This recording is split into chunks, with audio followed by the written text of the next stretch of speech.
and she's holding a dagger like she's getting ready to stab herself. In the other picture, she's already stabbed herself. Her dress is hanging loose, and there's blood coming out of her side. Lucretia's expression in the paintings is so sad. It just makes you feel sorry for her. Now, you probably know this, but if you don't, I'll tell you, because it's going to be important. Old paintings by famous artists are worth a lot of money. Millions. Sometimes millions and millions. So far, the artist whose painting has sold for the most money is a guy named Gustav Klimt, who painted pictures that have lots of little gold squares and twirls and things in the background.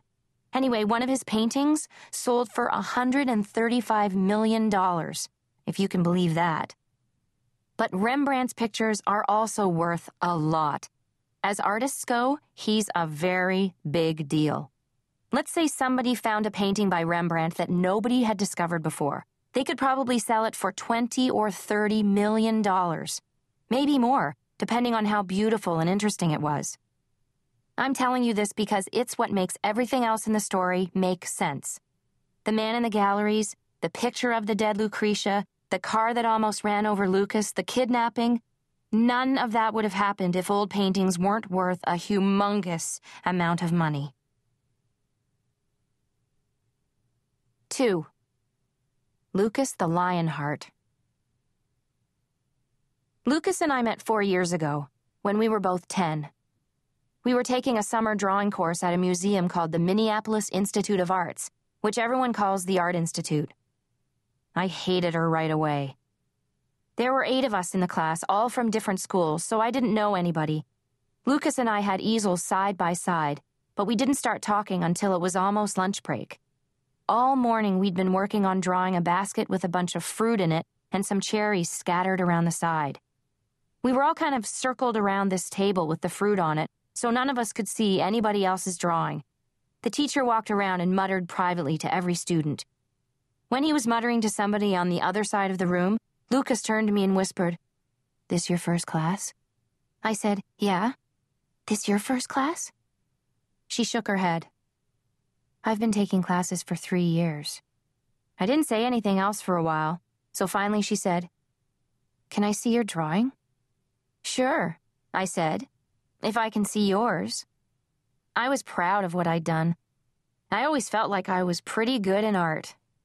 My dad is a professional artist, and he helped me learn how to draw and paint. All my life, I gotten A's in art. Even that morning, the teacher had looked at my picture a few times and told me I was doing a good job. I was secretly hoping I'd be the best one in the class. So Lucas came over to my easel and said, "That's really good." And of course, I was proud. Then we went over to look at Lucas's picture. I couldn't believe it. She'd drawn the basket and the fruit perfectly. Perfectly. And she'd put in shading and even drawn the pattern in the tablecloth. It looked like something somebody would put a frame on and hang over their fireplace. It really ticked me off. I figured she just said my picture was good because she felt sorry for me. Okay, I admit it. I was also jealous because she was better than I was. It turned out she was better than anybody. She was the best in the whole class, easy. I think even the teacher was impressed. After that first morning, I didn't talk to Lucas the whole rest of the week. About a month later, I was standing in line to get a cone at an ice cream place near my house. Somebody behind me said, "Kari?" And I turned around, and there was Lucas. It was a surprise. Neither of us knew the other one lived in St. Paul. She went, well, I guess I should say she goes, to this really fancy private school. And I go to a regular public school. By the way, for those of you who are bad in geography, maybe I'd better explain that Minneapolis and St. Paul are right across the Mississippi River from each other. That's why they call them the Twin Cities.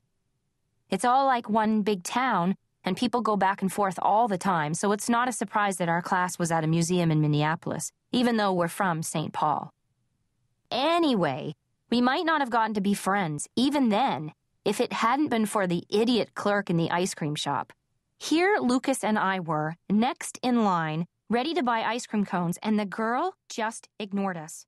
Yeah, we were only 10, but that wasn't any reason.